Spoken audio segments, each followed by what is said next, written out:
ఈరోజు ఆదోనిలో మేము అన్ని మతాలకు సంబంధించిన వాళ్ళని ఇక్కడ కలిశాం. అటు హిందూ పూజారులు, మత పెద్దలు, అలాగే ముస్లిం సమాజానికి సంబంధించిన మత పెద్దలు, అలాగే క్రిస్టియన్ కి సంబంధించిన మత పెద్దలందరూ కూడా ఇక్కడ కలిసి ఆవేదన వెళ్లిపుచ్చుతా ఉన్నాం. ఆదోని చుట్టుపక్కల రైతులు ఏవైతే విత్తనాలేసి వర్షం కోసం వేచి చూస్తా ఉన్నారో అది సరైన టైంలో వర్షాలు పడకపోవడం వల్ల తీవ్రమైన నష్టం జరిగే అవకాశం ఉంది. చాలా ఇబ్బంది పడతా ఉన్నారు. వర్షాలు బాగా పడతాయని ముందుగా విత్తనాలు వేశారు.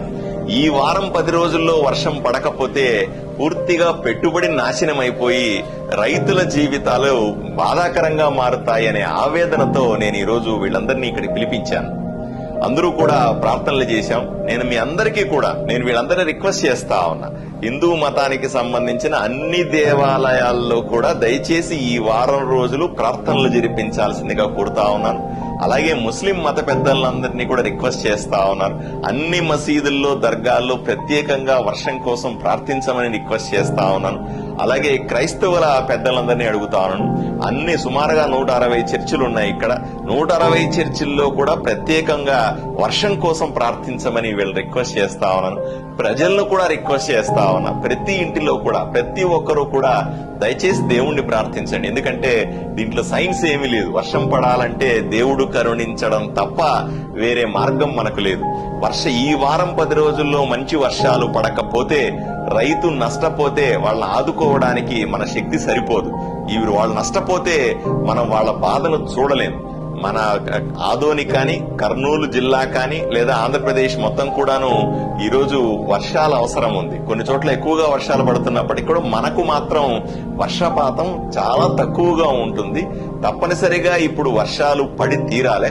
పడకపోతే జరిగే నష్టాన్ని ఊహించుకోవడానికి నాకెంతో భయానకంగా అనిపిస్తుంది, బాధగా అనిపిస్తుంది అనే ఉద్దేశంతో కేవలం ఈ సమయంలో ఏ ఆఫీసరో, ఏ రాజకీయమో, ఏ సైన్సో పనిచేయదు.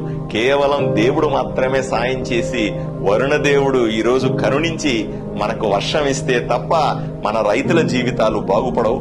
వాళ్ల కోసం మనం అందరూ కూడా ప్రార్థించాలా. అన్ని దేవాలయాల్లో, అన్ని మసీదుల్లో, దర్గాల్లో, అన్ని చర్చిల్లో కూడా ప్రత్యేకంగా దేవుణ్ణి ప్రార్థించే కార్యక్రమాన్ని ఈ రోజు నుంచి చేపట్టాల్సిందిగా విజ్ఞప్తి చేయడానికి పెద్దలందరినీ కూడా పిలిపించాను. నేను కూడా రాబోయే 15 రోజుల పాటు ఉపవాస దీక్ష తీసుకుంటాను. రోజుకు ఒక్క పూటే భోంచేస్తూ ఈ ఉపవాస దీక్ష తీసుకుని దేవుణ్ణి ప్రార్థిస్తాను. రైతుల కోసం ప్రార్థిస్తాను. తప్పనిసరిగా మంచి జరుగుతుందని, దేవుడు కరుణిస్తాడని, వర్షాలు పడతాయని, మన రైతులు బాగుంటారని, మంచి పంట పండితే వాళ్ళు సుఖశాంతులతో వాళ్ళ కోరికలు తీరుతాయని కోరుకుంటూ మనము దేవుణ్ణి ప్రార్థిద్దాం.